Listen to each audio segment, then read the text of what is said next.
All right, good morning, everybody, and welcome back. Today we're going to discuss about principle of occupational toxicology.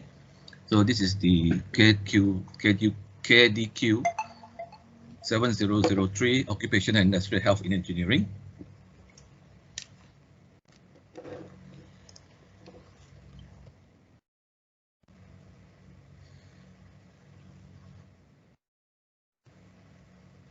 So this is just to show that there are many different chemicals. All right, so good morning again.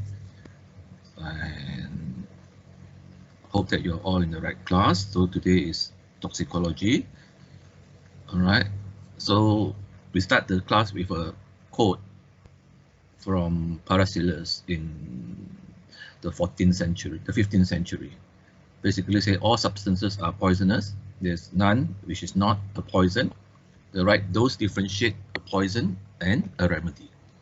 So the main thing you need to understand is that everything is poisonous and only the dose differentiate between poison and non-poison. So dose is important, and that is why there's no such thing as there's no risk to any substance that we encounter either in the workplace or at home.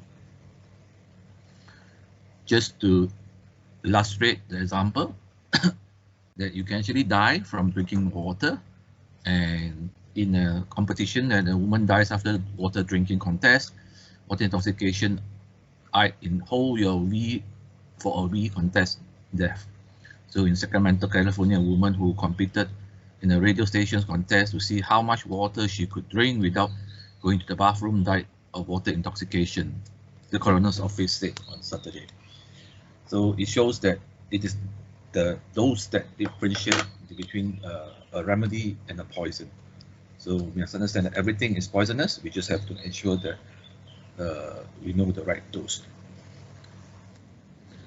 All right, let's look at this table.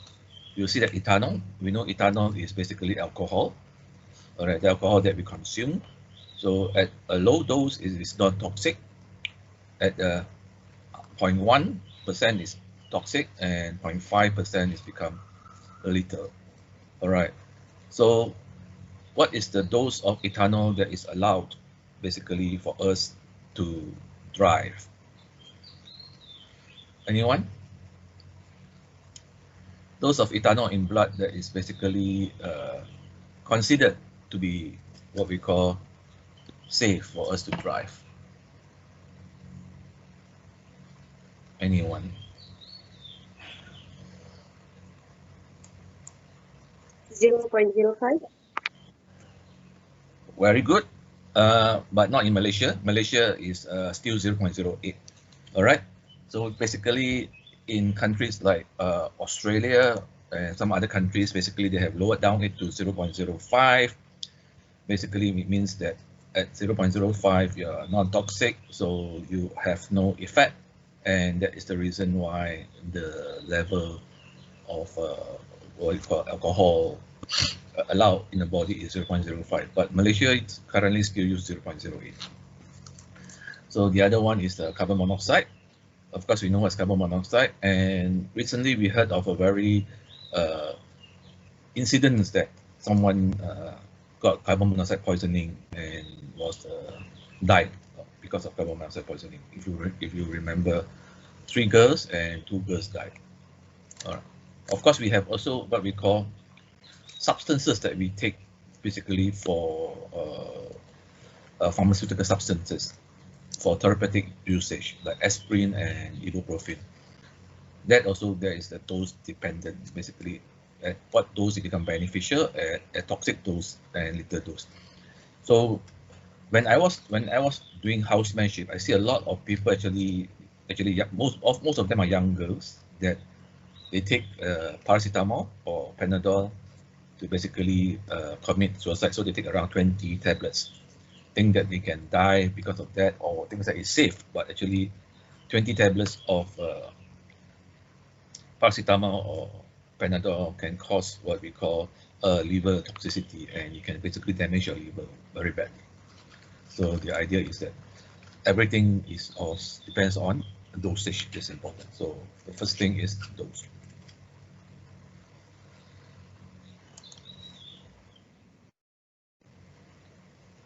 So when we talk about dose, basically we look at non-toxic effect, toxic dose, and lethal dose.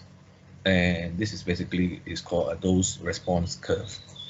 All right, so carbon monoxide level and the non-toxic, toxic, and lethal dose. So what is toxicology? Basically, toxicology is a study of poison or the science of poison.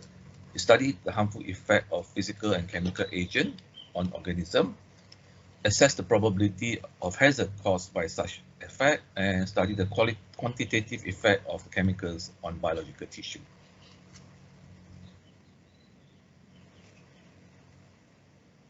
It defines the ability of the substance to produce toxicity effect.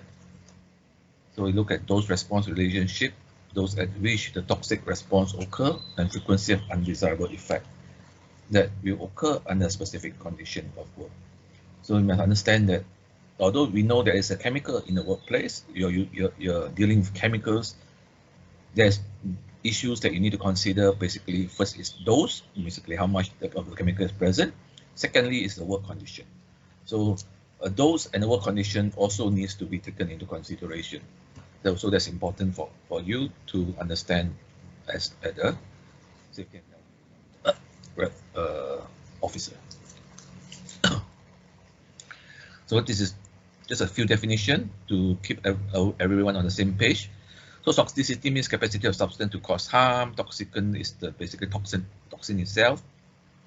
Substance that produces adverse effect, biological effect of any kind, may be chemical, physical nature, effect may be acute or chronic. And toxin is the peptide or protein produced by organism. Venom and injection into the bite, and poisonous means toxin that produced by organism. So the idea is just to keep you all on the same page. So we know what's hazard. I think we have discussed this. Hazard is the potential to cause harm, and risk is the expected frequency of an undesirable event. So we know that hazard doesn't mean that you will be harmful or cause harm. So that when there's a chemical present, if the chemical is used and stored properly and managed properly, then there'll be no problem. But if there is misuse or there is different storage or different usage, then it becomes a problem. So hazard is not a problem. It's the hazard along with how we use it, how much we use it, and things like that become a problem, and that is where we estimate risk.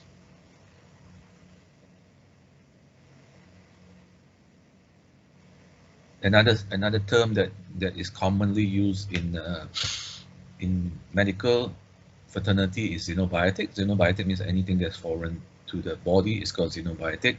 Xeno means foreign, biotic means body, so anything foreign is called xenobiotic. So anything you take which doesn't belong to your body is called xenobiotic. So any chemicals that you consume, any substance that you breathe, anything that you think is called xenobiotic.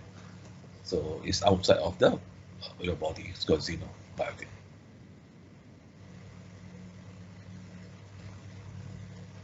So we know that substance comes in physical state. I think this is very, very simple, and you understand that all substances as a basically solid, liquid, or gaseous form.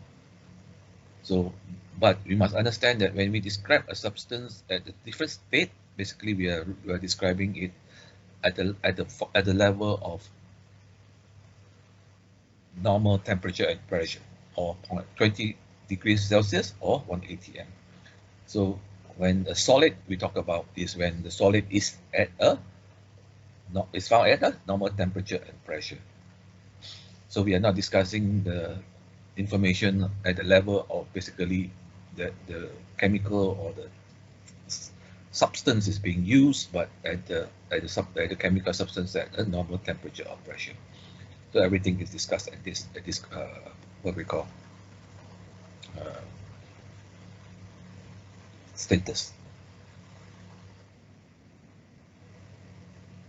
So vapor is a gas form of a substance that is primarily at liquid at normal temperature and pressure.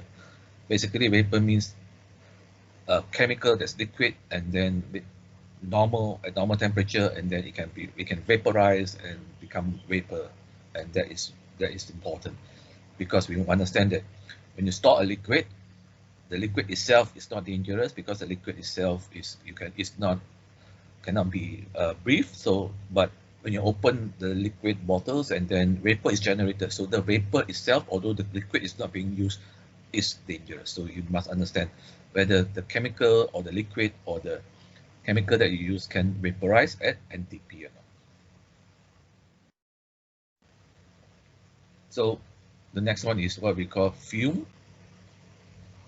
So fume consists of very fine solid particles in air, which forms when solid chemicals, often metals, are heated at very high temperature, evaporate to vapor, finally become solid again. So the welding or brazing of metal, for example, produces metal fume. Of course, so what's the difference between fume and vapor? Fumes are, it looks the same. If you look at it, it looks the same, but fumes are basically generated from high temperature, and this is basically metal. So, and there's a solid particle.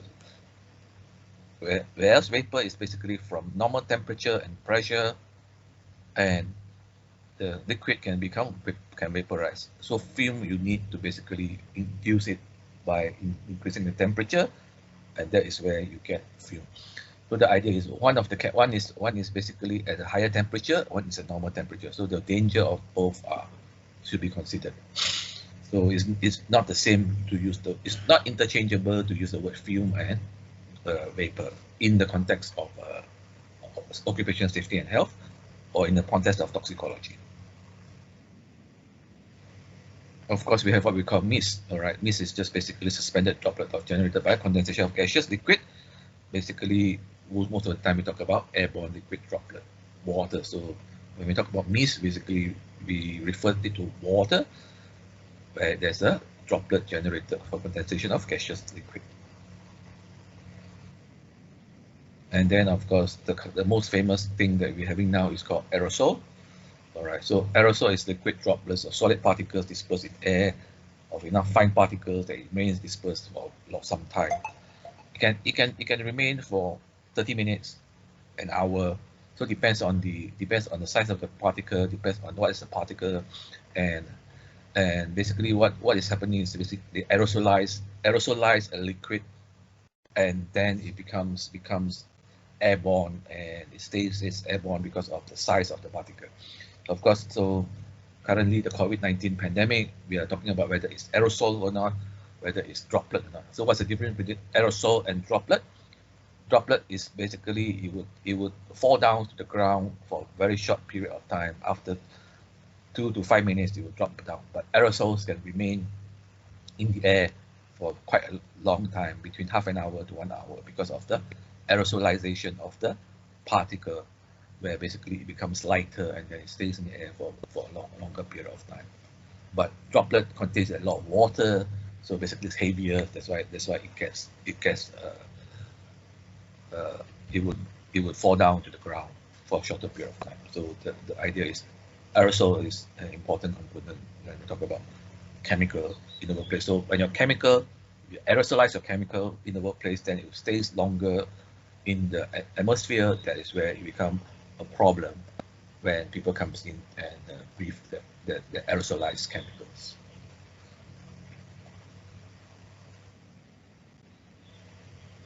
Then we have what we call dust. All right, dust is small solid particles in the air. Dust may be created, pulverized, or grounded, and when powder settles down, it becomes airborne. So dust is basically an important component that is related more to industry processes, mining, and of course construction, as you see here. When you cut, basically this is just cement flooring, and then you generate a lot of dust. And we have what we call fiber. All right, so fiber is solid particle whose length at least 3 times the width, the degree of hazard depends upon the size of the fiber. The smaller fibers, such as asbestos, can lodge in the lung and cause serious harm. Larger fibers are trapped in the respiratory tract and are expelled without reaching the lung. So the difference between the fiber and what we call a dust, where it is basically rounded particles, that the shape of the fiber is what we call what is the danger, not just the chemical compound of the chemical, but also the shape of the fiber, because it can penetrate easily to the lung tissue at the alveoli level. So that is important for you to consider when you discuss about different substances or chemical or in the workplace.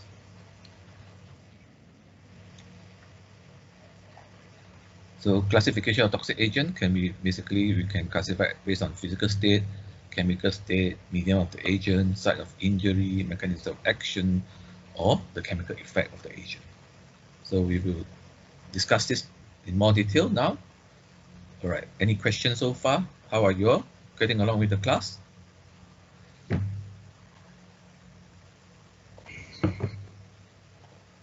Any question? Are you okay? Yes, Okay, Prof. sir. All right. Yes.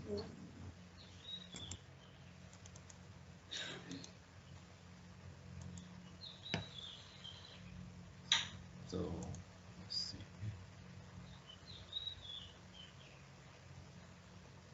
Okay, so continue now.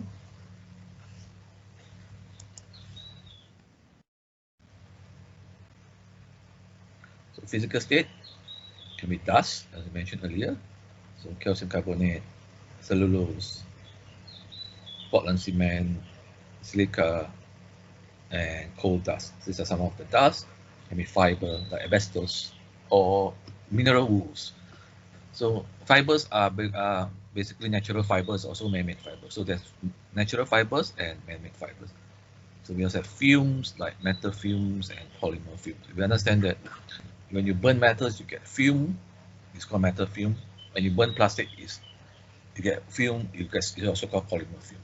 So metal and plastic. So polymer fume means let's say if you burn PVC, then you get a vinyl chloride as a fume because of the breakdown of the polyvinyl chloride to a simpler chemical that basically is called vinyl chloride, and that is that's where the toxicity of the substance is.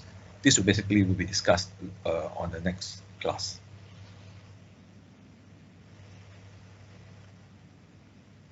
It can be gaseous or vapor, butane, ethylene bromide, ethylene oxide, hexane, trichloroethylene, and benzene. When you talk about vapor, basically we refer to volatile organic compound usually. So it's an organic compound that's volatile, and volatile means that it can become vapor at NTP. So the simple example is your benzene. All right, so benzene is basically part of what is present in the fuel. And liquid, of course, we have elemental metals, mercury. Another way of looking at physical state, it can be crystalline or amorphous. So silica can basically comes in the crystalline form, but also comes in the amorphous form. But usually that crystalline form is the one that is more dangerous.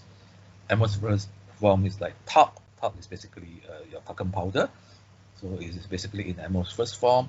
You look at it, the structure of silica in the crystalline form is basically, it is of sharp edges and it can become crystallized. Basically, it can form within it can duplicate within the system itself, right?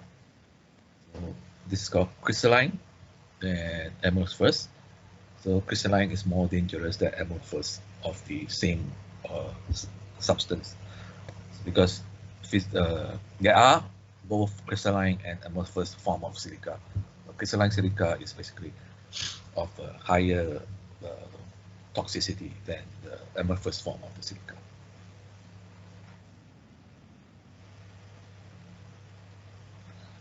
The next thing we look at chemical state.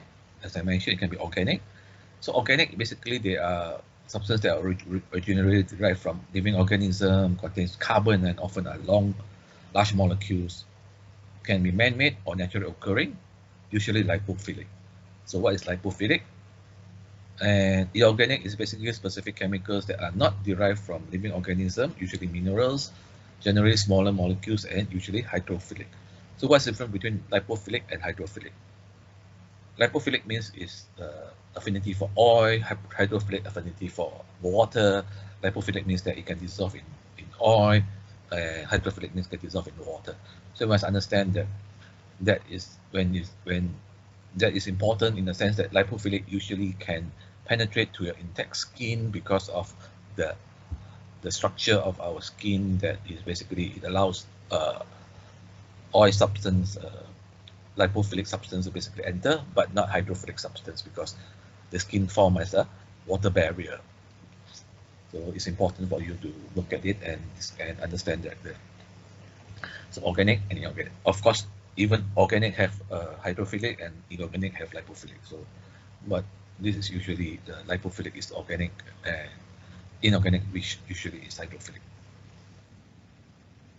The other thing is chemical state is basically looking at different form of the chemical, and different form of the chemical have different what we call toxicity. So alteraction of structure can determine toxicity, presence of contaminants, additive contribute toxicity.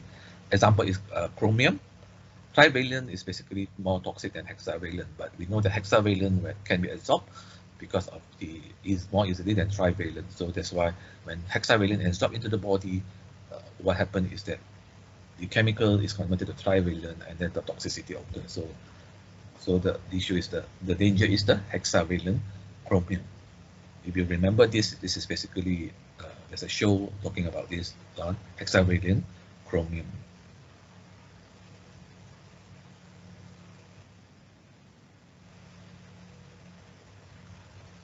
The next one is site of action. It can be liver, it can be kidney, it can be central nervous system, and it can be peripheral nervous system. The idea is that the site of action we more focus on the main site of action. So the important things by understanding site of action, we will understand what are the effect of the chemicals to the body, and that is where we look at it. How can we monitor from the perspective of safety and health? How can we monitor from the perspective of medical surveillance? So that is important. That is important not just for medical surveillance purposes, but also for daily to see whether you can look at when you look at your workers whether there's toxicity or not, whether they have basically any form of toxicity towards the substance. So it's important for you to understand the site of action. The next is basically a mechanism of action. So different chemical have different mechanism of action, or different chemical have different site of action that basically cause the same effect, but it is because of different chemical. Let's just discuss an example, all right, of a mechanism or site of action. So we have normal oxygen transport and metabolism. All right, so we know that when we breathe in air along with oxygen, it goes to our lung, and basically it's carried by red blood cell.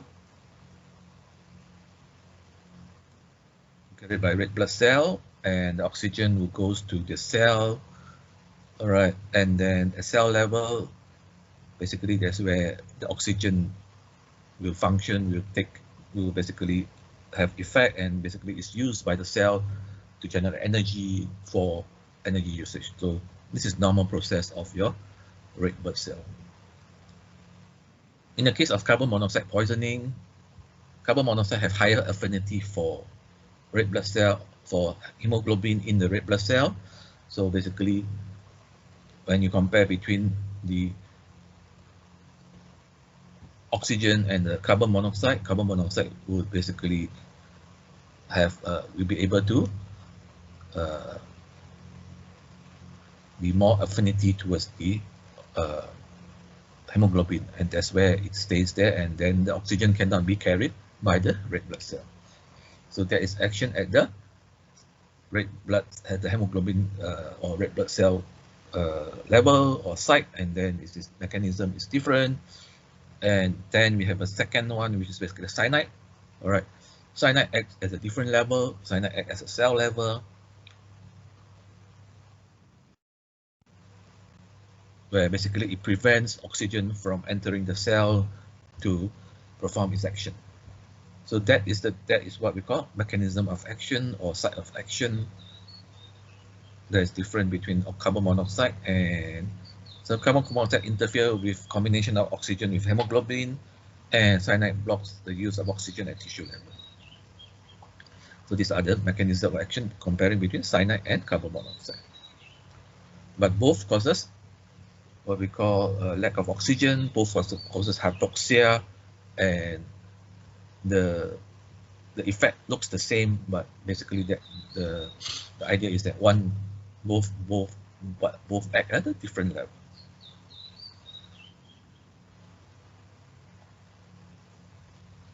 The number of chemical effect of agent, it can be fibrogenic, like silica, coal dust, asbestos, and beryllium, or non-fibrogenic, like iron oxide, tin oxide, and barium sulfate.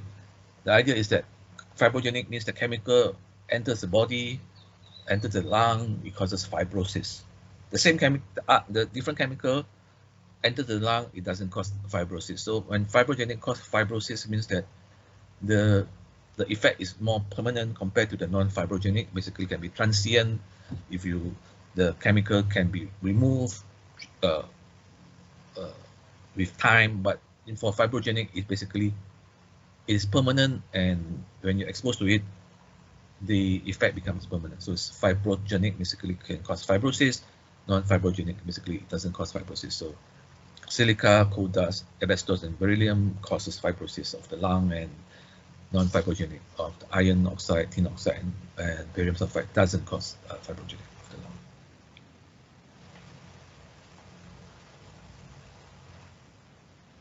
So another way of looking at chemical effect to agent is can be acute and chronic, or we call it reversible and irreversible. So acute effect, like let's say you're exposed to a chemical, the chemical is what we call an irritant. So when a chemical is an irritant, you get acute exposure, and then it cause you to have a breathing difficulty very, very quickly. But when you remove the person from the acute exposure, then the workers or the person will recover 100%, and then there'll be no problem. The same, the other chemical, let's consider it cause allergic reaction. So when allergic reaction has developed, the allergic reaction become permanent, and even though if you remove the person from the exposure, the person is still allergic to a substance, and where there's a trigger to a substance or the similar substance, it will cause him to have breathing difficulty. The same thing about reversible and irreversible effect of a chemical. So the idea is why you need to know this. Or we discuss this later. Basically, one of the reasons is whether you can remove the person from the workplace for short period of time so that the fellow can recover. So the idea is that medical removal protection. Although we understand that you are not the one who basically going to conduct the medical removal, but you need to understand what is the medical removal protection is and how do you protect the workers when you talk about medical removal protection in your workplace.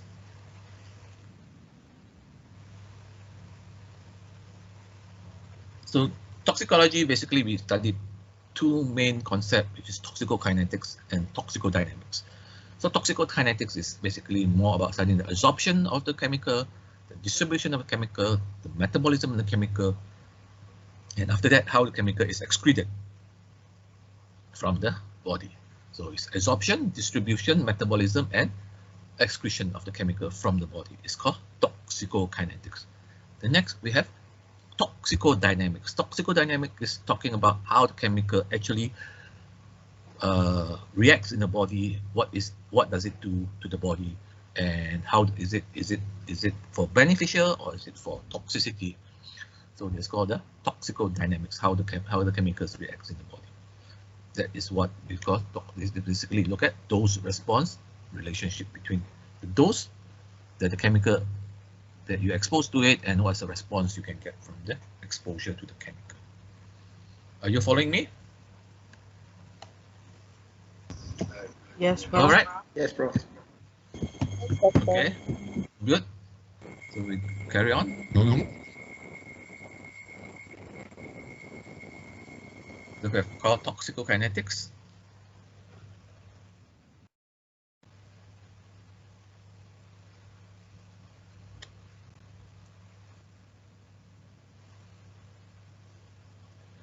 So absorption is basically one of the most important components that you need to understand, especially from the perspective of safety and health. Why is it important is that because from the understanding whether the chemical is basically can be absorbed through inhalation, then we know how we are going to control the chemical in the workplace, or if the chemical is can be absorbed through inhalation and also to ingestion, then we must understand how we control the chemical in the workplace. And of course, there's tropical and transdermal, and the last is transplacenta or vertical transmission. Basically, this means from mother to child. So what happens when the chemical is exposed and the chemical is basically transferred from mother to child is that is where we need to ensure that the safety of the pregnant woman or safety of the breastfeeding mother. All right, so that you need to understand of what is why absorption is important, and how chemical travel, how chemical absorb into the body, or how chemical can transfer from mother to child or mother to baby. So absorption is what is a important component when talk about toxicokinetics. So inhalation is the most common method of absorption. So absorption or port of entry, basically it influences the toxicity of substance. All right. So we know that the substance entering from breathing and from ingestion, from inhalation, ingestion, transdermal might have a different effect, and this most of it is basically when we're concerned about different effect of the toxic substances, we are referring to of acute effect rather than the chronic effect of the substance. So chronic effect of the substance might be the same, but acute effect of the substance is different when the route of absorption is different. So the idea of route of absorption is that it indicate the method of monitoring. How do you monitor the substance and how do you control the substance? If the absorption is to inhalation, we know that we can monitor through environmental monitoring and the air.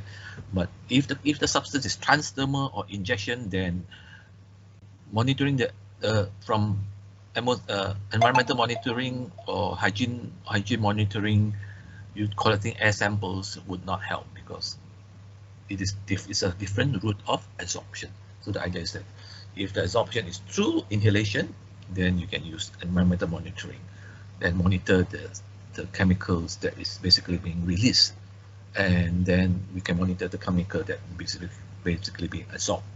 That will basically we would discuss this further in this class.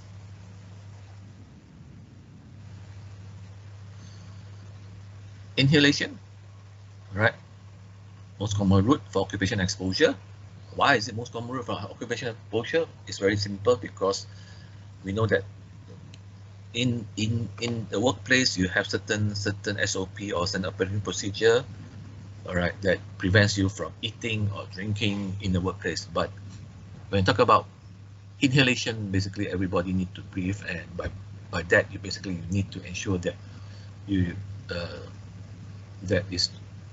that's why it's the most common route of absorption.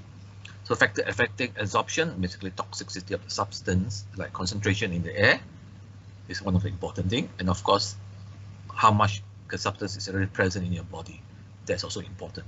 So what you mean by how much the substance is present in your body is the partial coefficient of air, blood, or blood tissue. So if you basically you have been exposed to substance for a long period of time, and then you're exposed again, the substance won't go in. That's why you won't be able to get, you won't have acute effect, but the chronic effect is there. But if there's no chemical in your body, then the chemical can go in, and that's where you have the acute effect of the chemical. in the body.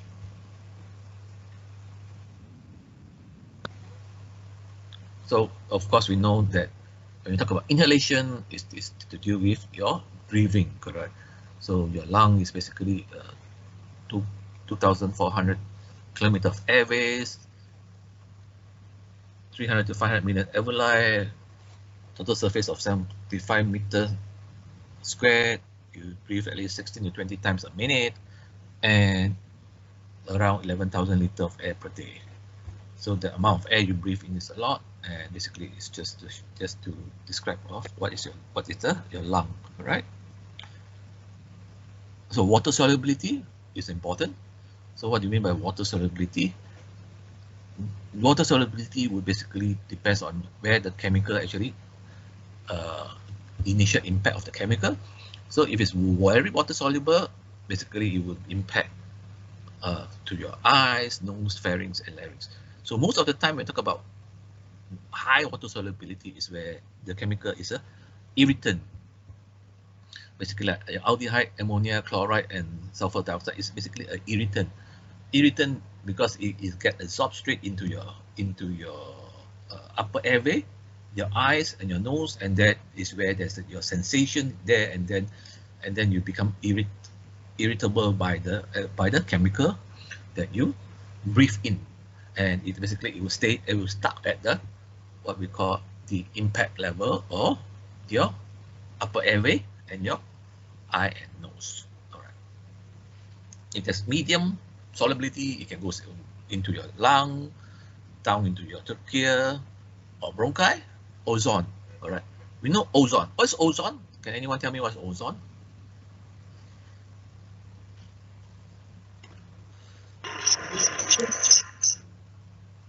O3. O3. So what is it? Is it good or is it bad?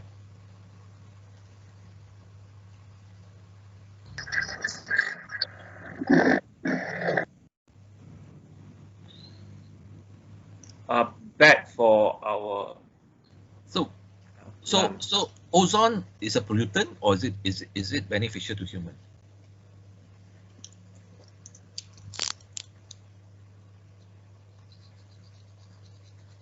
we need the ozone to filter the UV, but not we cannot inhale it. So the thing is that it depends on where the ozone is. So if the ozone is at the troposphere, at your ground level, it is basically more is affect the health of the individual. So ozone itself is ozone is what, free radical, so it's an irritant, all right, and it can cause effect to the body. But ozone at the stratosphere level is where it protects the atmosphere. All right. So okay, just the sideline for a while. So the other one is the lower solubility, like your nitrogen dioxide and phosgene. All right, phosgene is basically one of the chemical weapons. All right, it goes all the way down to your bronchioles and your alveoli. So this is just to make sure that you understand this. This is your nostril, and there is very, very high, a lot of blood vessels there. So when a lot of blood vessels is where basically if you are highly water soluble, it can absorb your way through here. Then when it goes down, this is your trachea, this is your bronchus, and these are your bronchioles. And then at the end of it is where you have your alveoli. Alveoli is where the air exchange actually occur. Your bronchus and the bronchiole, basically there's no air exchange. So in your trachea, there's a lot of cilia or a lot of hair that basically can remove the particles, bigger particles, and that's where you cough out. So that's where this happens. So we know that there's a lot of vessels in here. So when we talk about that's why people taking drugs, like they usually they inhale because of the high concentration of vessel. And the problem with the vessel here is basically it doesn't go through your what we call hepatic circulation. It doesn't go through your liver, and when it doesn't go through your liver, means that it does not get what we call the metabolized in your liver, or does not get filtered in your liver. So it should directly go to the cerebellum or the brain, and that's where the effect is direct. So that's why when people taking medication, sometimes you have direct effect, or when you're taking drugs, you have direct effect to your central nervous system because of the exposure, direct exposure. So water solubility of a chemical substance is important to understand, important to know, and that's where you want to know what level the chemical being absorbed when you talk about chemical that are airborne chemical. The next criteria is we're talking about particle size of a chemical, or particle size basically. So when we talk about particle size, we focus on aerodynamic diameter. And I think all of you are, and most of you are engineers here. You understand what's the meaning of aerodynamic diameter. Aerodynamic diameter is not the diameter of the substance, but depends on three other components beside the diameter of the substance. So particle size of more than 10 micron, basically 10 micron is usually it cannot get absorbed into the body. It will basically be filtered out at your nostril because of your nostril. There's a lot of hair there. So your nostril hair, so it doesn't get entered into your body. So it's less toxicity to your body, but more to your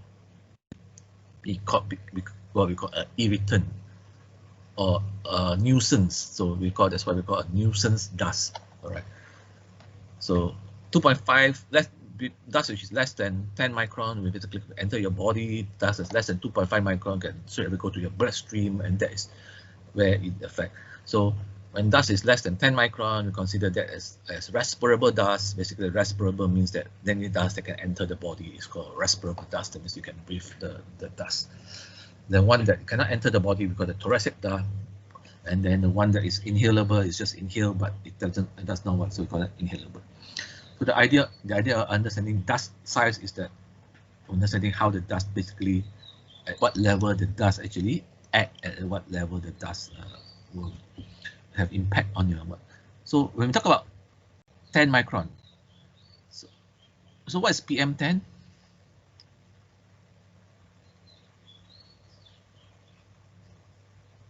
Anyone know what's PM10? PM10 is where when you talk about your API, your air pollution index, one of the component is PM10. So every day you hear about haze, one of the component is PM10. So what is PM10? Anyone?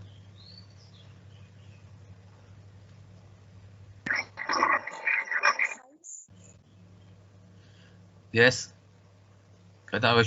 Warrant? What's PM10? Particulate matter size of 10. Yeah, basically PM is particulate matter, 10 is 10 micron. So, but now basically we're trying to monitor air pollution index by using 2.5 micron. So some of the air monitoring station have 2.5 micron, some still have 10 micron. So the difference between why is it so difficult for us to monitor 2.5 micron is that 10 micron we monitor by using mechanical. We separate dust from 10 micron and 2.5 micron by using a mechanical means. We use something called a cyclone basically to generate the turbulence, and that turbulence itself will separate between 10 micron and bigger and 10 micron and less. But for 2.5 micron, it is more, the weight is less of weight, so you need other means to separate between 2.5 micron and 10 micron. So that's why it's more difficult to separate 2.5 micron. Okay, so the idea, the important thing is that, but the size of the particle is important, and when we talk about size of the particle, we talk about aerodynamic diameter. So what is the aerodynamic diameter? Okay, this is to show you what we mean by PM 2.5. If you look at this is your hair, all right? So this is your hair, and this is the sand particle, all right? Fine beach sand that you find on the beach, and it's basically 90 micron and 10 micron is here, and 2.5 micron is smaller. So the idea is that 2.5 micron is very small compared to your hair. So this is just the visualization of how small is 10 micron and how small is 2.5 micron. Of course, you all should know anyway.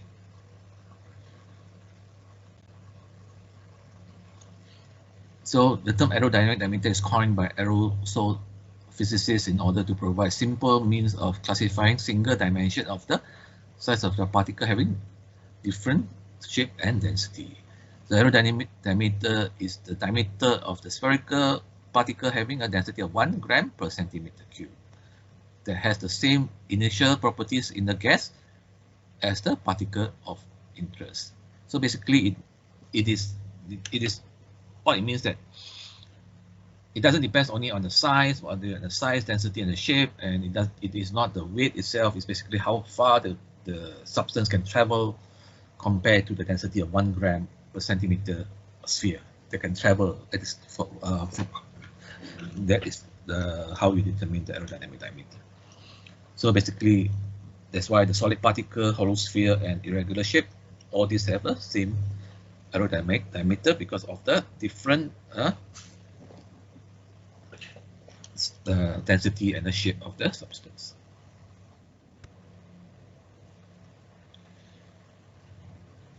So this is just a visualization of what is respirable, what is inhalable, what is total dust, and what's the size of the dust, and how big is the virus.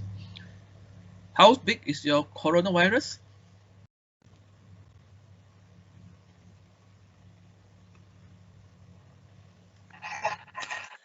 Lesser than 0.1 micron. 0.1 micron, yes, correct. So your coronavirus 0.1 micron. Okay, so that's why, okay. So the dust itself is basically, respirable dust is less than 10 micron. Respirable dust, inhalable dust, basically dust that can be inhaled into your lung, is between 10 and 100 micron, and total dust is basically all the dust that is present in the thing. So when you measure total dust, basically you will be measuring inhalable and respirable dust. When you measure inhalable dust, you consist of inhalable and respirable dust, and measure respirable dust, it contains of only respirable dust.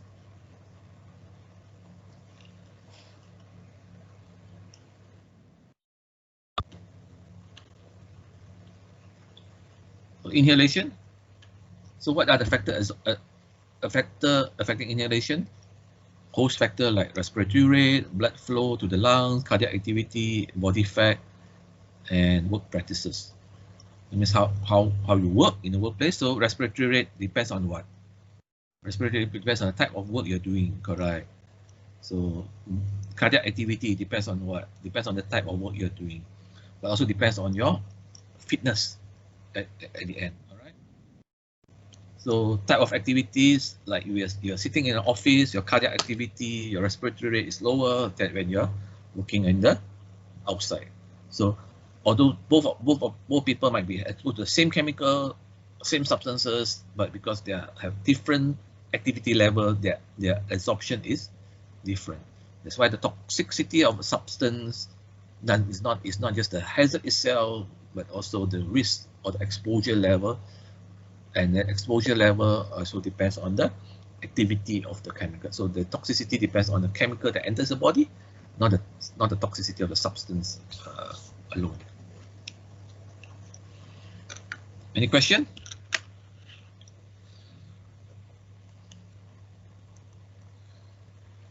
Is it okay? So far, clear? Good. Are you all there? Have you all taken attendance? Already. Very good.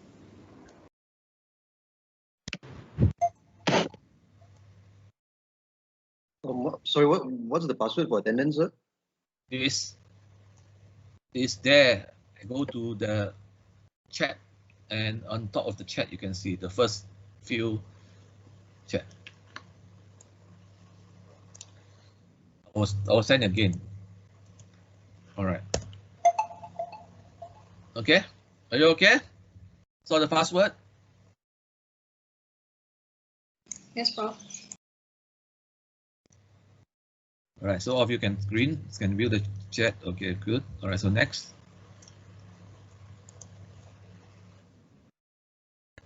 All right, skin, of course. What's the skin? The skin is the biggest organ, largest organ in the body. All right. What's the use of the skin? The skin is there to protect us against chemical or substances or abuse. So the skin is basically can protect you from Barrier. water barrier. Yes, a barrier. So it is basically it can protect you from hydrophilic substances, but not from lipophilic substances. So because the skin contains a lot of pores, and the pores also there is we call that fat-filled substances. All right. So basically, it can protect you against hydrophilic, but not lipophilic. So the skin contains two layers, basically epidermis and dermis, and of course some people say include subcutaneous fat as the component of the skin. So the subcutaneous fat is in the skin is there to basically make your skin look what we call smooth. That's why the subcutaneous fat is there.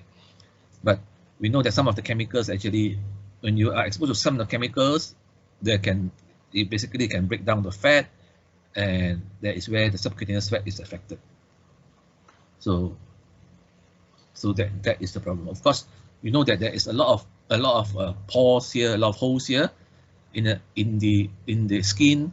All right. So if some of the holes are blocked, then you get what we call acne. Correct. Acne is your pimples, and you know that some chemicals, when you are basically exposed to some chemicals, and if you're unhygienic practice, chemicals actually can lodge into the pores, and that's where you get acne. And this acne are basically called occupational related acne, which basically we discuss this when we look at occupational diseases. So the skin is basically an important organ that is there. Of course, skin is also there for the hair shaft for your temperature, maintaining your temperature or keeping you warm when you're in a cold environment. That's why people in a cold environment usually have more hair than people in a warm environment, because of the hair. When you have hair, when the hair is standing, it creates a air barrier, and that's where it protects you against the cold temperature. So epidermis, dermis, and subcutaneous fat. So percutaneous or transdermal. Percutaneous is from the skin. Transdermal is from, that means from outside to through the skin. It's less common than inhalation, but it's not rare. It's usually due to unhygienic practices. Intact skin as a barrier. Epidermis prevents hydrophilic substances. That means breaks the skin will permit absorption. The idea is what we talk about. What do you mean by unhygienic practices? Usually, when you talk about unhygienic practices, we talk about you didn't wash hand, and then you go and consume food. Or unhygienic practices is that you touch your face when you are working. So the idea is that these are called unhygienic practices. The most common thing that we were worried about last time is smoking. Correct. When you allow smoking in the workplace, all right, so your hand become dirty and you start to smoke, and that's where you get transfer from your smoking to your unhygienic practices. There's also smoking also is important for ingestion. So when you talk about transcutaneous, transdermal, also there's some chemical that you use in the workplace that can be absorbed into your skin straight away. Like if you use benzene in the workplace and you handle benzene with your bare hand, benzene can actually get absorbed into your skin, and even though the environmental level is low. So the idea is, if you are using what we call looking at it from the environmental monitoring perspective, and the chemical actually have the properties of being absorbed through the skin, the risk that you have monitor, or the level of monitor, might not reflect the true risk that the person has been exposed to the chemical. So you need to consider that in that as what we call way of how do you monitor transdermal absorption, how do you monitor skin absorption.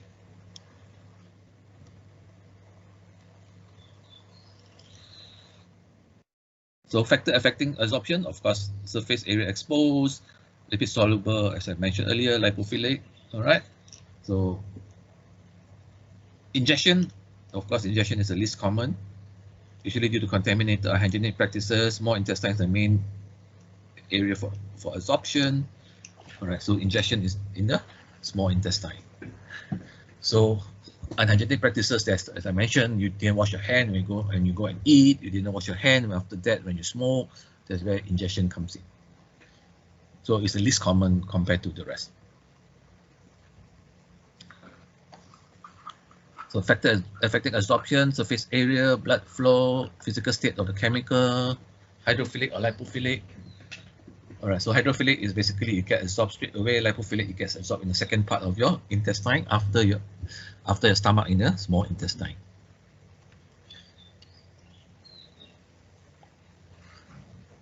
Ocular and eye also, there is, of course, as I mentioned earlier, it bypasses hepatic or liver elimination, all right, leading to systemic toxicity. So it straight away goes to your what we call your circulation, and straight away go to your brain circulation, and that's where it bypass hepatic elimination or hepatic filtration of the chemical. Let's have an example. All right, benzene. What is benzene? Benzene is basically your most basic aromatic hydrocarbon. All right, is C6H6. All right, it absorbs rapidly, extensively after inhalation and ingestion. Correct. So if you inhale or ingest, it absorbs strictly. In human, about 50% inhaled benzene is absorbed after 4 hours. Exposure to 50 parts per million in air. Animal, at least 90% benzene is absorbed following oral ingestion. And also it is absorbed rapidly through skin. So benzene is a very complicated and complex chemical. By monitoring airborne concentration might not reflect the exposure level. That's why currently it is allowed under the chemical health risk assessment for non-doctors to collect urine sample to monitor the level of benzene in the urine as meconic acid, or so that the idea is to see whether how much benzene is there absorbed, not through the inhalation but through other means like your what you call that, ingestion, or your through transdermal absorption. Current benzene, usually benzene is not allowed to use for you to clean your engines. All right, so it's not allowed for degreasing. So benzene currently is not allowed for degreasing, because some people, when you go to your mechanic, sometimes they use benzene because benzene is basically very cheap. Benzene is not, it's a petrol, all right? You just get petrol, one liter petrol, and then you can clean the whole engine and then remove the grease from your engine. So it's called a degreaser. But you know that benzene is highly toxic and causes toxicity to the body. Any question? You can interrupt me if you have any question. Anyone? Because I'm just like talking to myself. Are you okay? Yeah, so far good. So far, all right, good. All right. So next one. So distribution from the blood to the limb. Macrophages. All right, macrophages is basically organism that in your body that actually goes and eat up what we call substances that are not foreign.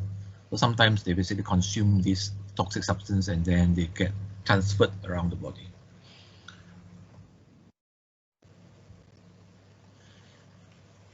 So factors influencing distribution. So this is still toxicokinetics. We talk about distribution. We have absorbed already, the chemical have absorbed into your body. So what are the factors that basically influence how the chemical is distributed around your body? First thing, of course, is it lipid soluble or not. Second is partial coefficient. That means how much chemical is there already in your body. If there's a lot of chemical in your body, then it wouldn't be distributed throughout the body because you have reached a saturation in your body. Rate of blood flow or tissue perfusion, that's where it's related also to your activity. So what's your activity? Cardiac output and heart rate also related to your activity, and ability of the substance to bind to plasma protein, like I discussed earlier. Carbon monoxide binds to RBC, is a protein, and it binds to hemoglobin in the RBC. That's why the affinity is higher compared to oxygen, and that is the idea is that the plasma protein is considered as a transport media and get transported more quickly to the bloodstream compared to where you just get dissolved into the bloodstream, and you get the transportation will be a little bit slower. So another thing is accumulation of the substance in tissue reservoir. So sometimes, most of the time, if it's chemicals can be absorbed and then basically it is stored in a reservoir like your liver, like your bone, and then if the time when you're not exposed to it, the chemical will basically start to get out from those reservoirs and basically transfer back to your bloodstream because of the partial coefficient that is not there to maintain the coefficient of the chemical, the balance between in the reservoir and in your plasma level. So the idea is that although you're not exposed to it, because you're exposed to it at a high level, this chemical is still present in the body and it can come out and it can still become toxic. So the idea is that if there's high level and it has basically stored in your tissue reservoir, there is still danger for chemical toxicity, although you have not been exposed to the chemical. Let's give you an example of sodium thiopental. Sodium thiopental is a barbiturate. It's basically a highly soluble drug.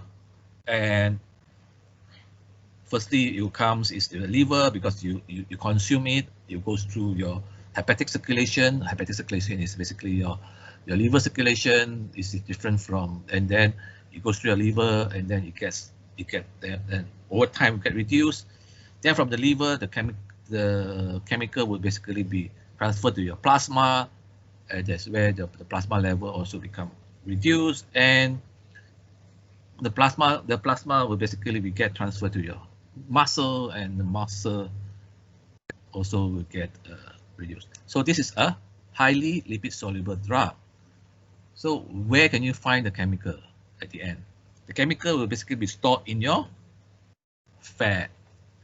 So although the chemical is already not present in your plasma, that means when you monitor the chemical in the plasma, it's no more there, but it's still available in your fat, and basically the time is that it would basically get it would come out from the reservoir and goes to your plasma. So the idea is that that's why it's important to look at chemicals not just from the perspective of how much you're exposed to, but what kind of chemicals is there, and this is a lipid soluble chemical, and what's the problem of lipid soluble chemical. So this is an idea of how a chemical when enters your body, a lipid soluble chemical, where it goes and how it gets excreted, and at the end where the chemicals are. So the chemical is still present in the fat. Prof, just a question here, Prof. If Yes. Let's say we are like doing some activities of burning off our fat and so on, so is this highly lipid soluble drugs are being removed away? Yes. So if it's a fat soluble chemical, it gets stored in your fat, correct? And then if you let's say you are having a high, you basically you have a lot of fat, you're trying to reduce your fat, correct? Or you're heavy, you try to reduce your weight. So reduce your weight, most probably the fat will basically be burnt out, and that's where the chemical get released.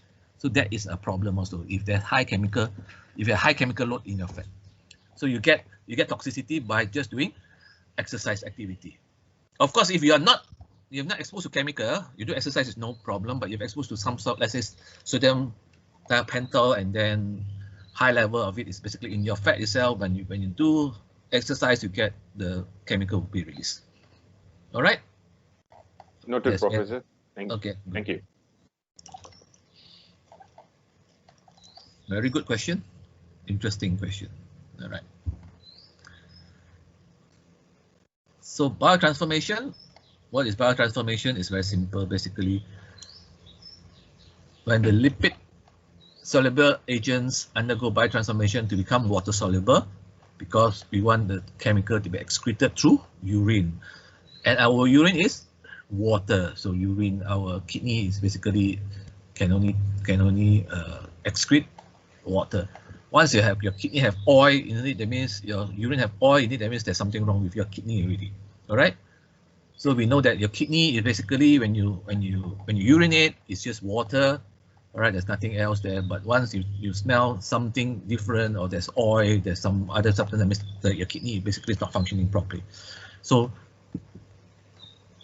chemicals that's lipid soluble that enters the body need to be converted to hydrophilic chemical. When you converted to hydrophilic chemical, then it can be excreted through urine. All right, but if it cannot be converted to hydrophilic chemical, then it get excreted through your bowel. All right. So biotransformation can either increase the toxicity or decrease the toxicity. Liver is the most common area for biotransformation. Of course, other organs, we have lungs also can biotransform. Plasma also can biotransform. But liver is still the most important organ that basically biotransform chemical in your work. It biotransform the chemical from less toxic to a toxic, or more toxic to a toxic. Remember just now we talked about chromium. Chromium 6 is transformed into chromium 3 in the body, and chromium 3 is toxic to the body. Chromium 6 is less toxic, chromium 3 is more toxic to the body. So by biotransformation, it doesn't only cause you less toxic, but also can cause you more toxic. But of course, other chemicals like that is enter the body, usually basically biotransformation means that you reduce the toxicity of the chemical in the body.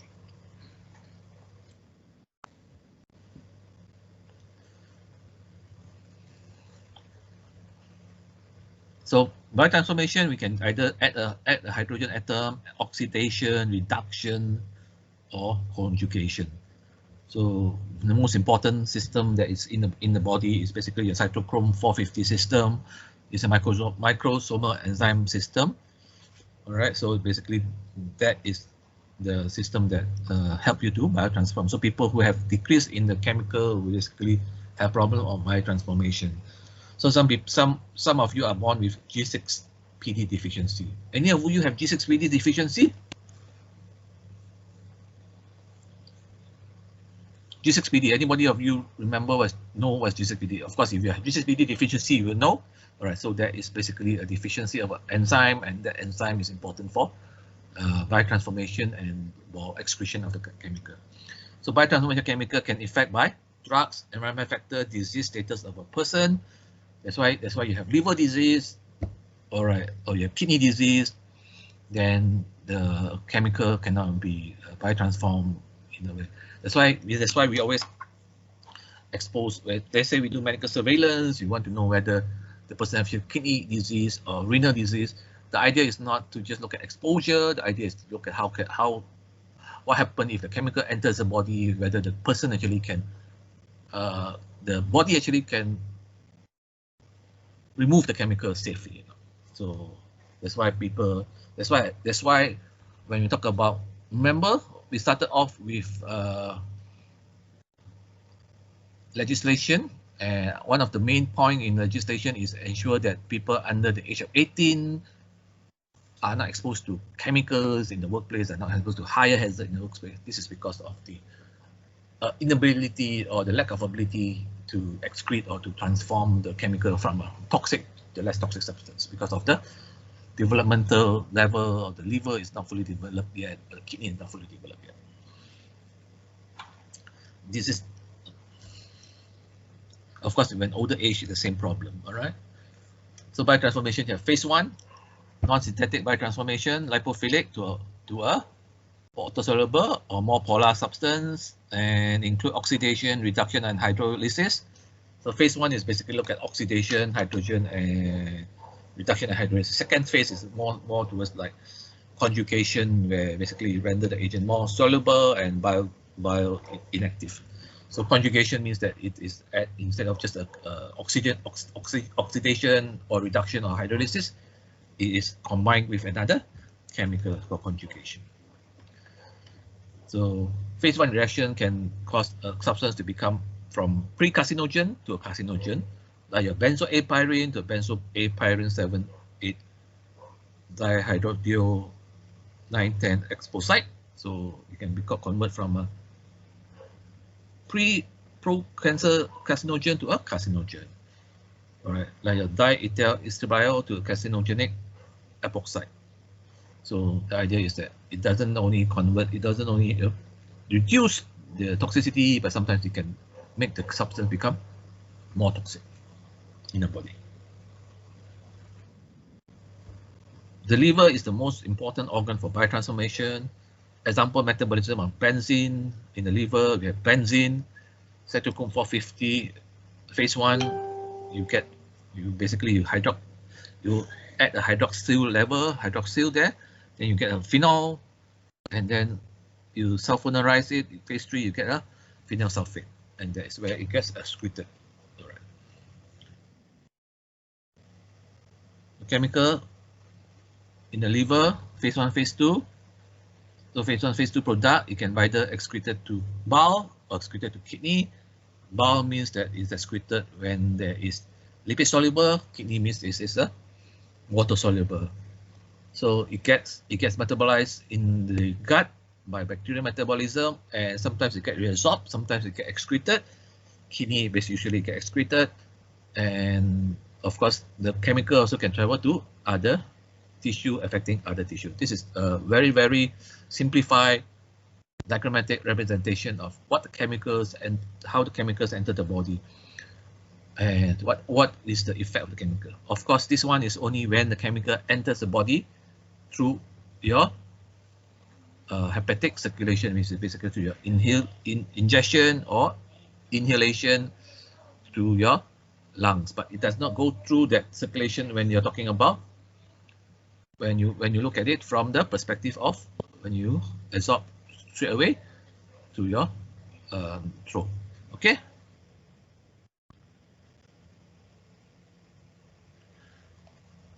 So example, benzene is metabolized in the liver and bone marrow. In the liver involve oxidation, phenol, major metabolite, enzymatic addition of hydroxyl group to the benzene ring. In bone marrow, enzymatic addition of hydroxyl group to the benzene ring. Metabolites may bind covalently to cellular molecules like protein, DNA, RNA, causing disruption to cell growth and replication.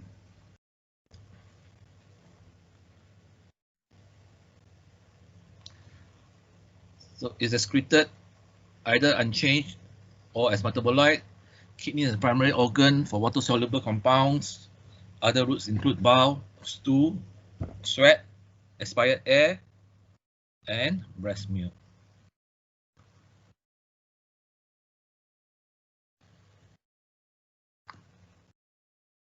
So route of excretion will determine the method for biological monitoring. So what is biological monitoring? Biological monitoring is monitoring the presence of the chemical in the body. So example is benzene. Benzene is excreted to lung and urine. Benzene, approximately 70% of absorbed benzene is excreted unchanged. Well, the lung. Why? Why is benzene excreted where the lung?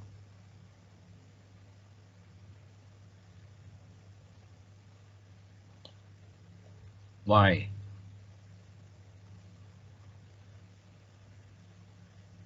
Anyone? Anyone can answer me the question? Why do you think benzene is excreted through the lung, or from the lung, or from your breathing? Anyone?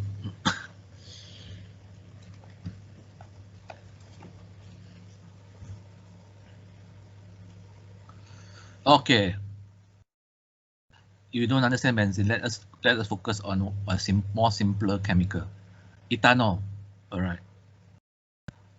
when you drink ethanol and when you drive, what are the, how does the police monitor your level of ethanol in your, whether you are intoxicated or not?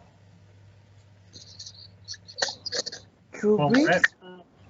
But you didn't you didn't breathe in, correct? You drank it, correct? Is it correct or not? Correct. So how can the ethanol come out through your breath? It's being excreted. And why is it being excreted through your breath? It's a foreign item to our body. Is foreign item body, why it's excreted to your breath? Because it's a volatile organic compound. So it's volatile, correct? So when it's volatile, it can be excreted to your breath. It's a volatile compound. Just like alcohol is a volatile compound. Benzene also is a volatile compound. So that's why the when you have volatile compound, basically it can be excreted to your breath. So other than that, of course, we don't in the industry we don't use breath testing for benzene, but we do use breath alcohol testing for alcohol. All right, when we want to monitor people for alcohol level. So we use urine test. Urine is one of the main method of testing exposure to benzene in the workplace. So what we use is we use phenyl conjugates, basically your meconic acid or your S-phenyl and acetylcysteine is excreted to urine. So by monitoring that two chemicals in urine, we can basically be able to monitor the excretion, the biological level of benzene in your bloodstream. All right, that's it. So this includes both environmental exposure from inhalation and also from other form of benzene exposure. Okay, so now we talk about toxicodynamics. Toxicodynamics is what happens when a chemical enters your body, what happens to the chemical, and how can we monitor the chemical, and what do we think about the chemical.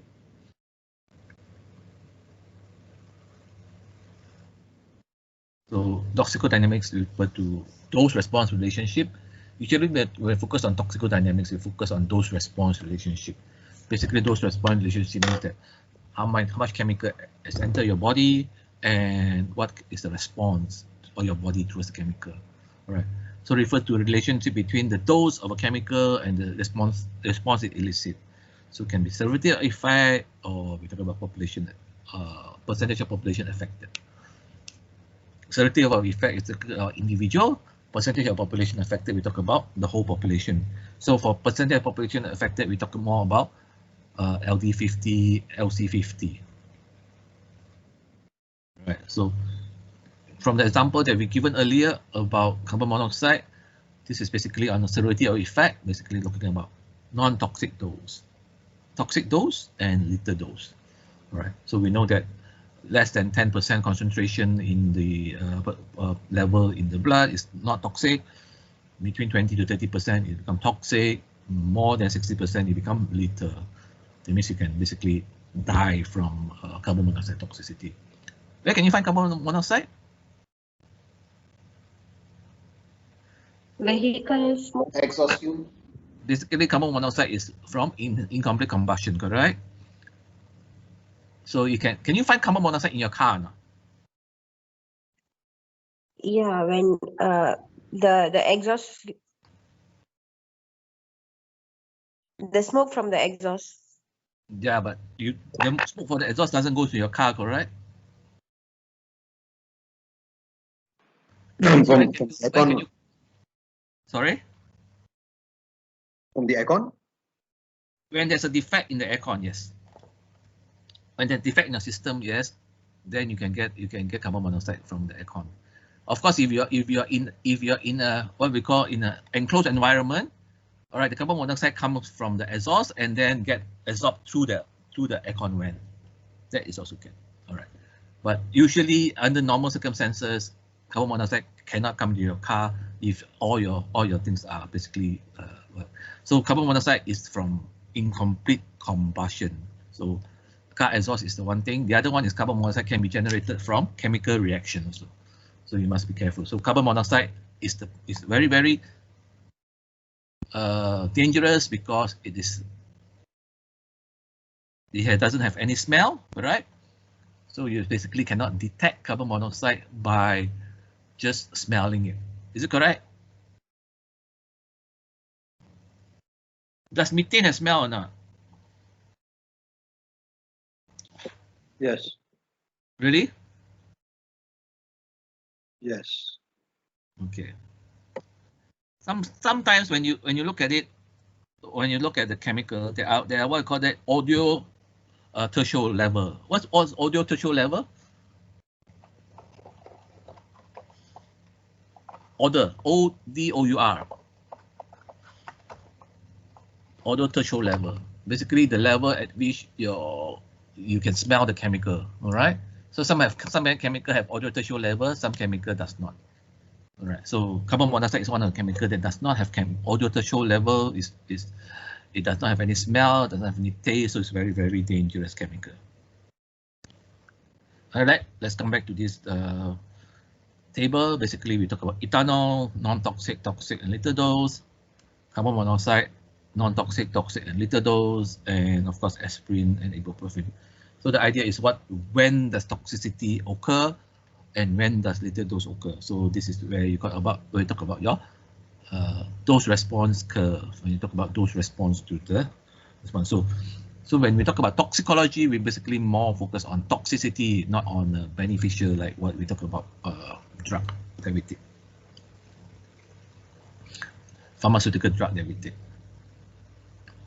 So what is used for? Basically, dose response curve is used for toxicity rating, compare toxicity between two chemicals or chemicals with the same response, prevent overexposure to toxic outcome, knowing the effective dose, calculation of dose based on no observable adverse effect level or NaOEL, and calculating the margin of safety by looking at TD50 and ED50. This is basically more for pharmaceutical drug when you talk about margin of safety.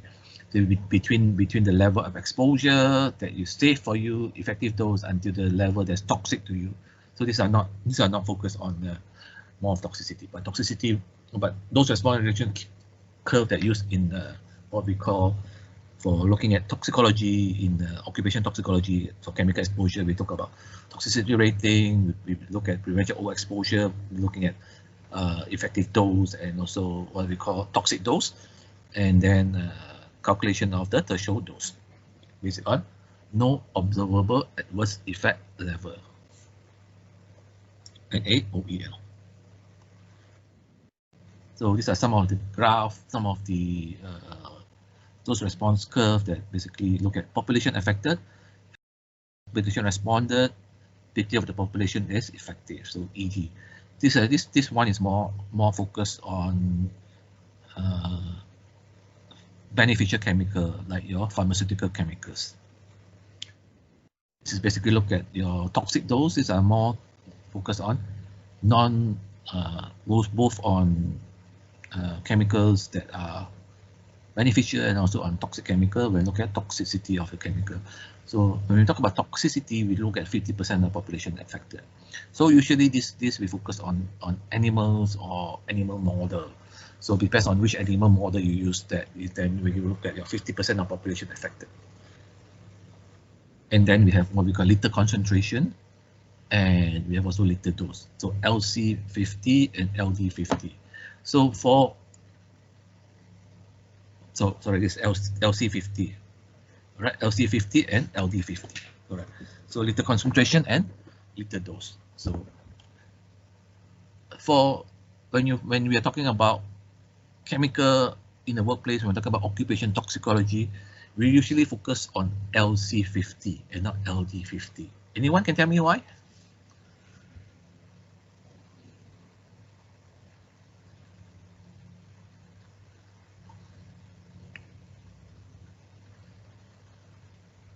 Anyone?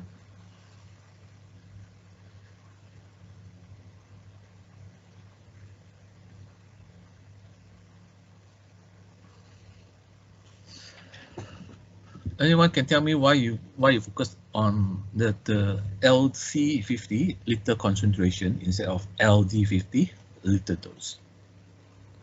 Because the dose is according how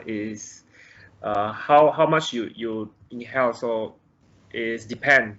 But LC is when you have much concentration, it is affecting everyone. Something like that. No, almost there, but no. Anyone else?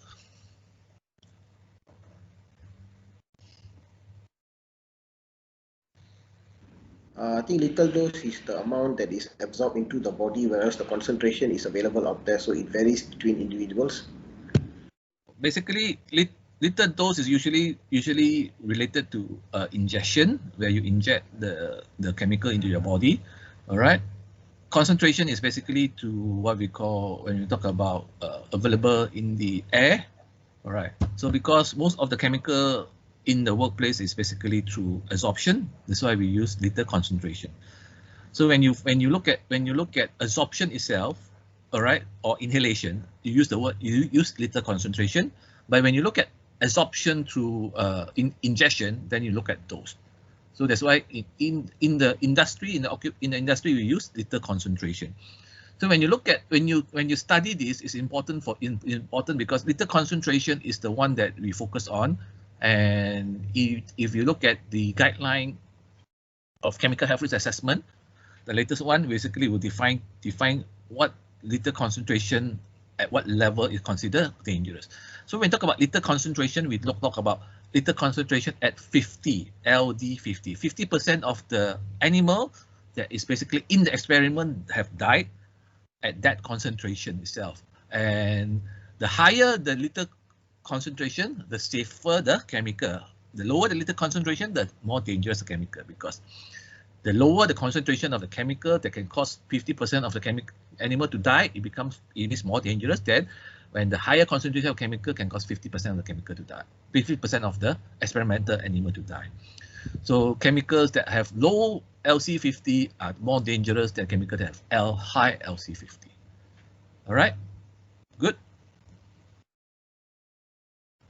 So we also look at margin of safety. As I mentioned, margin of safety, when we focus on margin of safety, is more focused towards beneficial effect. So beneficial effect is the effective dose is where there's beneficial, and then become toxic, there's no beneficial. So this is where how much chemical can we, or how much drug can we take until you become toxic. So we look at what are the margin between people that actually have 50% the effective dose and 50% toxic dose. So this is called margin of safety.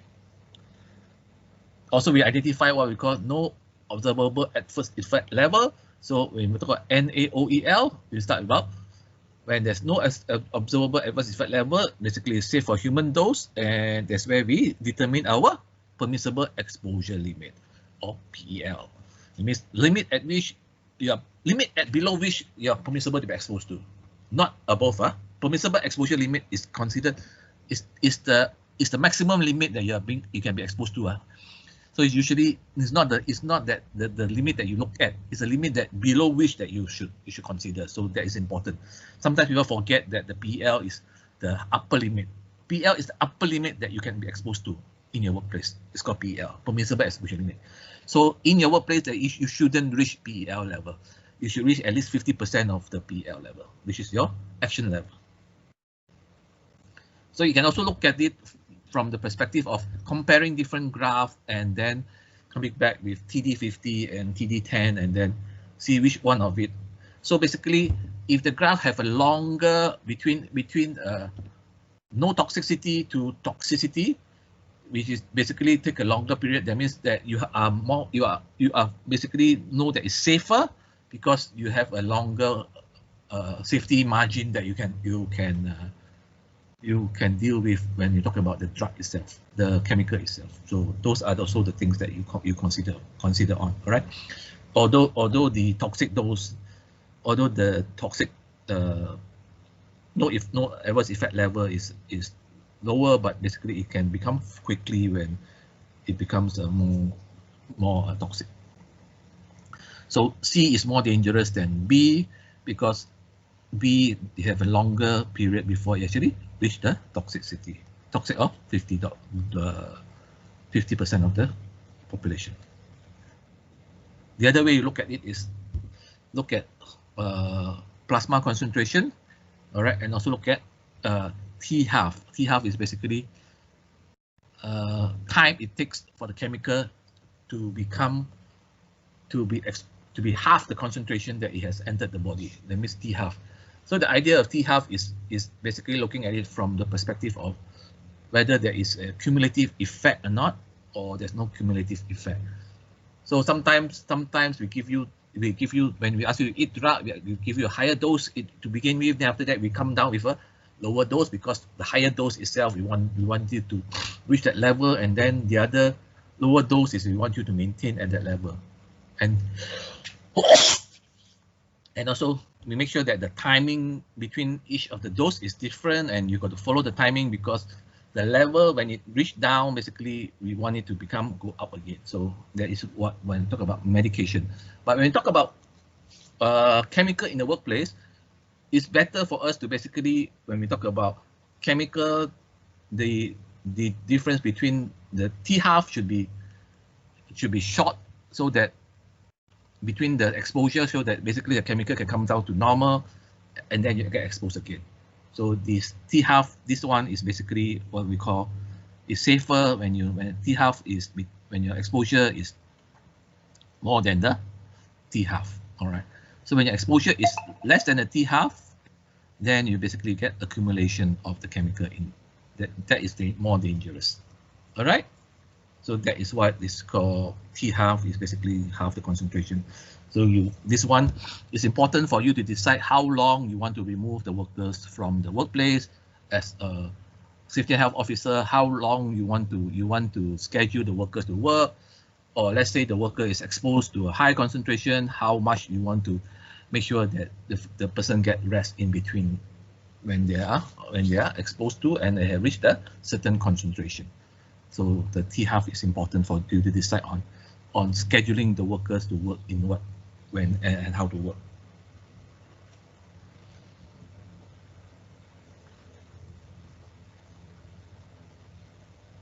So what influences the toxic substance? Of course, the toxic agent itself, exposure situation, environmental factors related to the subject, inherent factor related to the subject. What are environmental factor related to the subject? Basically, what are the whether is the caging effect or not, whether there is a factor related to the toxic agent is chemical composition, like the pH, choice of anion, physical characteristic, particle size, method of formulation, presence of impurities, stability of storage, and characteristic and solubility and biological fluid. So this one basically we discussed earlier about toxicokinetics of it and toxicodynamics. So this is chemical composition, physical characteristic, presence of impurity, stability and storage characteristic, and solubility in the biological fluid. So factor related exposure situation like dose, concentration, volume, route and rate of and site of administration, site of exposure, duration, frequency of exposure, time of exposure. So it's important to see the time of exposure because it depends on the time of activities that the person is working with. Environmental factor related to the subject, temperature and humidity, atmospheric pressure, light and other radiation, housing or caging effect, noise and other geographical influence, social factors. Also, there's other factors related to the subject, like social factors, inherent factors like genetic status, immunological status, nutritional status, hormonal status, age, sex, body weight, maturity, presence of disease, and organ pathology. As mentioned earlier, if you have a lot of body fat, then the toxicity might be different. If you are undernourished, the toxicity might be different. If you basically male and female, sometimes it's different, basically of the chemical exposure to the chemical. Of course, genetic status is your let's say you have G6PD deficiency or not, then how you react to the chemical is different because of the chemical in your the enzyme that actually can remove the chemical is not there. So we have G6PD deficiency.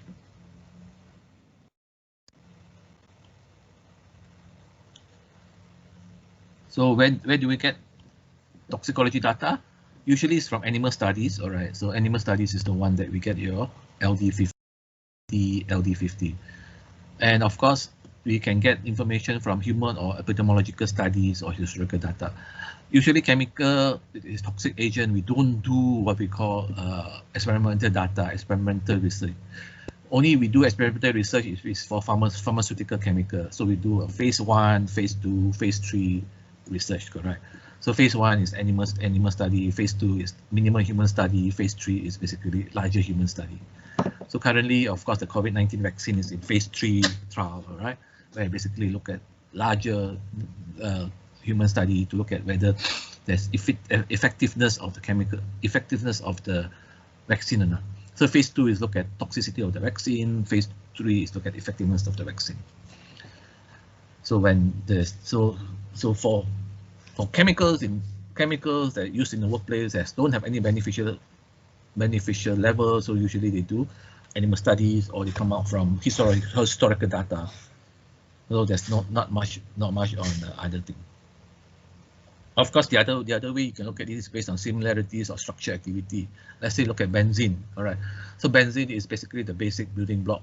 So what are higher order chemicals that is derived from the aromatic hydrocarbon, the building block of the aromatic hydrocarbon. Diagnostic of toxic effect. So clinical manifested toxic effect often similar for different toxin.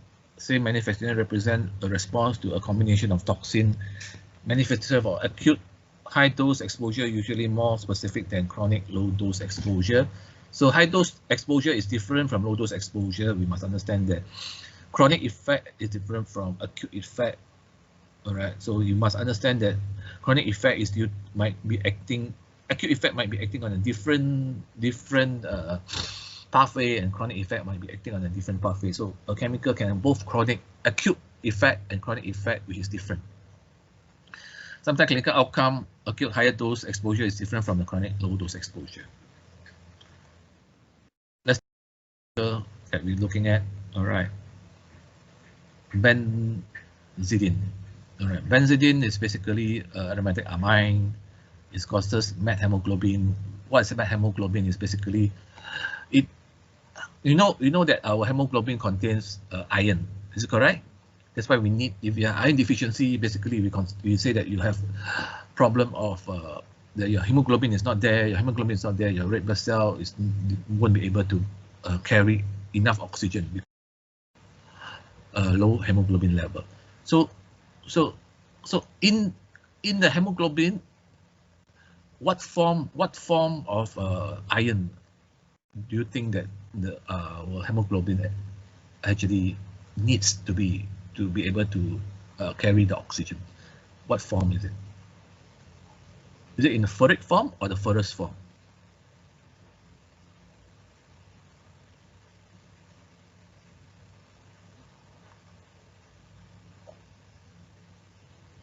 Ferric is +2, ferrous is +3, correct?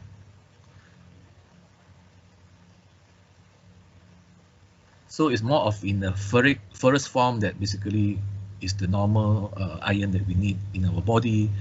But in hemoglobin, the iron is basically reduced to ferric form, all right, where basically then it causes acute exposure hypoxia. So we know that from earlier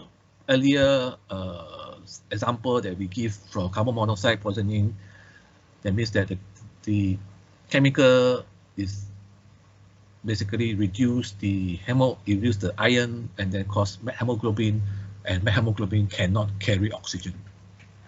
So when it cannot carry oxygen, oxygen cannot go to the cell, so oxygen, so the cell cannot function without the oxygen. So that is called acute high dose exposure of benzidine. But low dose exposure of benzidine causes a different effect. It causes a bladder cancer. So chronic low dose exposure. So the idea is that high dose and low dose also cause different effects. So that's the thing that we got to consider. It doesn't mean it is important that we understand this.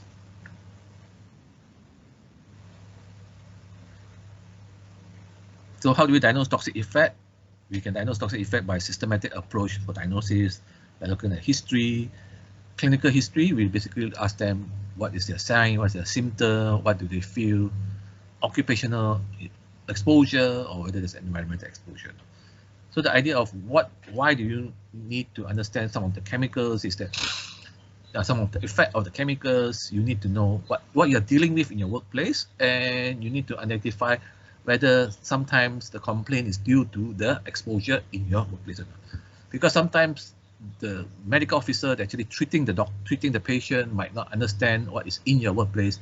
So you need, as a safety and health officer, you need to be able to communicate this with the doctor to basically tell them that he could be exposed to chemical and this chemical could cause this problem. So the idea is that you must need to know the chemical. So as a safety officer, you need to understand the chemical in your workplace. What is the chemical use? What is the acute effect? What's the chronic effect? That is the basic knowledge that you need to possess when you're working in a workplace, because the chemical that you use basically are limited. So you need to understand that. We're not asking you to understand all the chemicals in the workplace, but only the chemicals that is present in your workplace.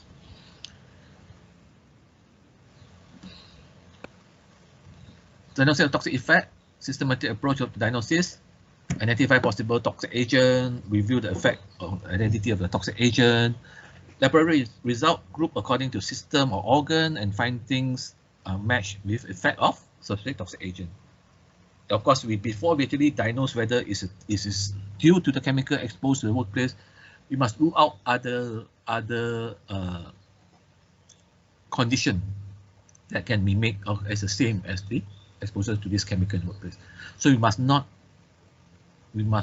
forget to rule out other conditions, because we don't want to miss other conditions that may affect the worker exposure to the chemical.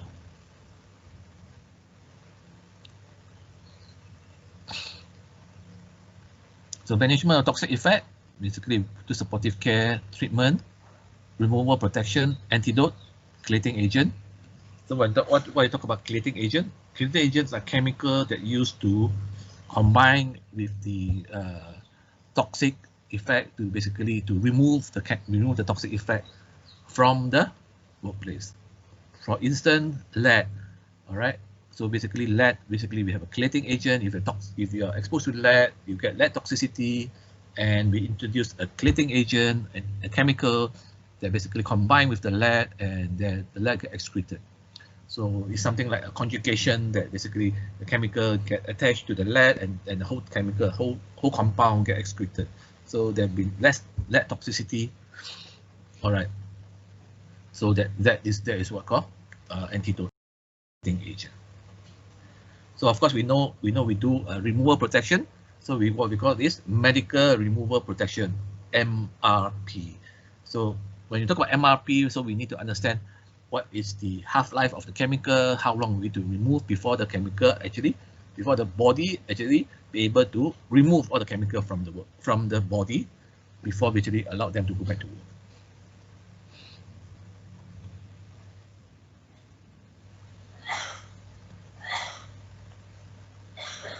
Okay, so this is for you to understand when we look at chemical, we need to understand that what is some of the terms that you use in chemical. Clearance means that constant fraction of toxic compound is eliminated per unit time.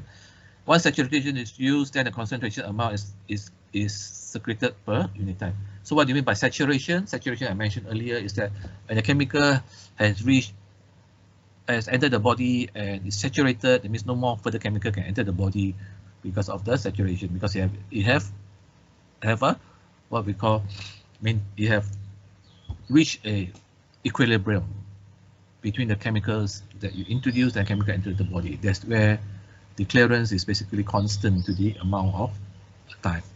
So volume of distribution is dose of toxic substance divided by concentration in the blood, depends on pH, protein binding, blood flow, and tissue affinity. So the chemical that's present in your body, as mentioned, as discussed earlier, it can be in the fat itself, but it's not in the distribution. When it's in the fat, it basically is not a concern with us because it's stored in the fat. or lead is stored in the bone. It's not a concern to us, but once lead get released from the bone, that become a concern, because that is where it becomes active and that's where it affects the body.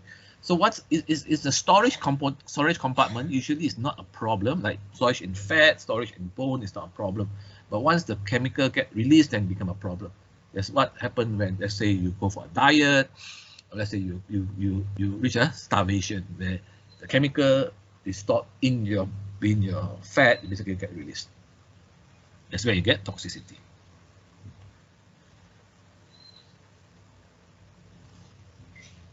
So half-life, as discussed earlier, is time taken for the chemical to concentration of the body to fall into half. Target organ is the organ most affected by the chemical, not necessarily where the maximum accumulation of chemical occurs.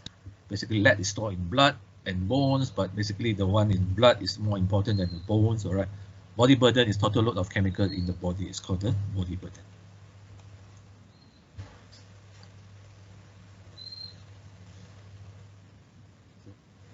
We discussed earlier LD50. LD50 is important. Dose of chemical injected or skin application that will produce death of 50% of the experimental animal population. So when we focus on LD50 and LC50, we're talking about animal study. We're not talking about human study. We're not talking about killing 50% of the human. No, we're talking about killing 50% of the chemical. So LD50 and LC50. LD is basically, dose is for injection, the skin absorption. LC is basically for inhalation. LC is dealing with concentration of the chemical in that environment. That's why LC50 is more important in occupational setting compared to LD50. Threshold dose is more, we look at more of a beneficial effect of where there is a dose or effective dose. All right. So threshold dose, lowest dose at which effect occur, not necessarily an adverse effect. So basically threshold dose can be effective dose, can be toxic dose. So threshold dose is at the level that where the effect occur.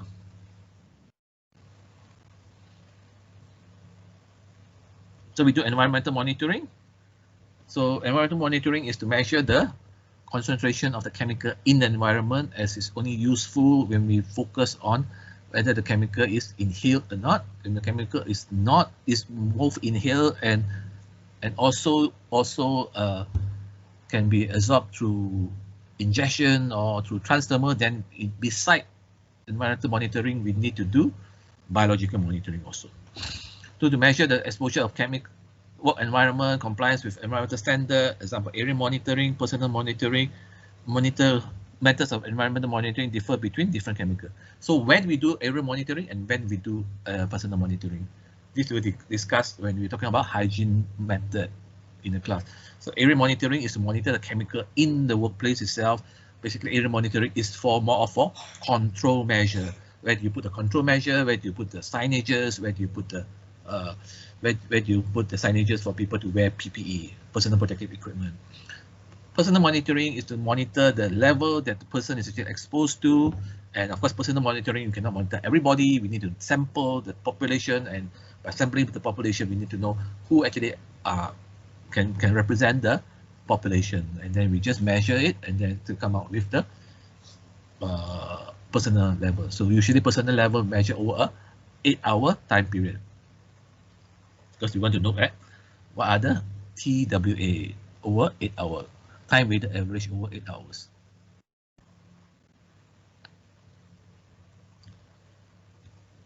So it's not, environment monitoring is not an indicator of health effect, so very important. Only measure what's in the air.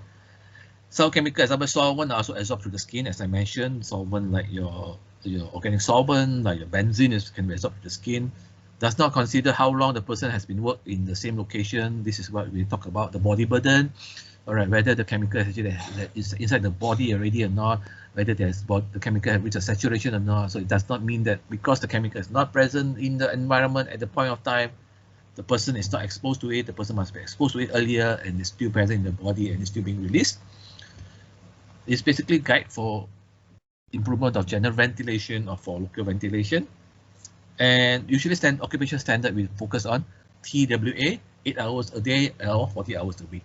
So TWA is very important. TWA is over a time weighted average for 40 hours in a week. So if you work for more than 40 hours in a week, you still got to use the 40 hours in a week level. You cannot use less than 40 hours in a week. If you work for less than 40 hours a week, you still got to use the TDT barrier for 40 hours. You cannot have a exposure to higher concentration. It is important for you to remember that currently we cannot say because you're exposed to a lower level, sorry, you're exposed to a shorter time, you can expose to a higher level because your body can actually excrete that. No, basically we focus on TWA for 40 hours. It doesn't matter you work for a shorter period of time. Some people might be exposed only for 20 hours in a week, and then they say, okay, I can be exposed to a higher level. Currently, the recommendation is that we cannot. All right. So let's look at some example. Benzene, we have NIOSH. NIOSH is recommended exposure level. NIOSH, this is NIOSH USA. Then we have OSHA. OSHA is PL. We have a time weighted average, STEK, short-term exposure concentration. We have ACGH. Basically, we have TWA. ACGH, we use TLV, threshold limit value. So when you talk about threshold limit value, is that when there's a threshold in the chemical, which means that when the chemical at below which there's no effect, above which there's effect. So that's called threshold. Some chemicals don't have threshold, so we don't have threshold limit value. Threshold means that at the level at which, below which you cannot find most of the people exposed to for long period of time, there's no health effect. But above that, basically there's health effect. It's called threshold level. Some chemicals, especially what we call when you're exposed, we talk about particulate matter or dust, there's no threshold limit value. So only chemicals, they have threshold limit value. So for DOSH, we basically have time weighted average or STEL, short-term exposure limit. So short-term exposure limit is 15 minutes. All right, maximum 4 times a day. TWA is 8 hours. Any other question? If no question, so thank you very much for coming to class today. So I will see you again next week, same time, and that will be the second class of our toxicology. We focus on more of the different substances. And during that time, we will revisit some of the things that we learned today so that we can re-emphasize and make you understand today's lecture. Did you understand today's lecture of anything in today's lecture that you need clarification? It was a good one, Professor. So you understand, Umar? Very good. Umar and Jonathan, is it? Yeah. The rest of you? How was it? How was the lecture? Any issue? I know some of it might be very dry because it is actually toxicology is one of the most boring lecture that we have. Ananda, you want to say something? Yes, no, we understood, Prof. Especially the log dose graph it shows clearly how that impacts you, lah. Okay, very good. Okay, so if you understand, so okay, really, thank you very much. See you. All of you have taken attendance. All right, attendance will be there until the end of the class today, which is basically at 11:30. All right. So if you have taken attendance, you can take attendance also. Okay, thank you. See you. Bye. Thank you, Prof. Thanks, Prof. Thanks, Prof. Prof.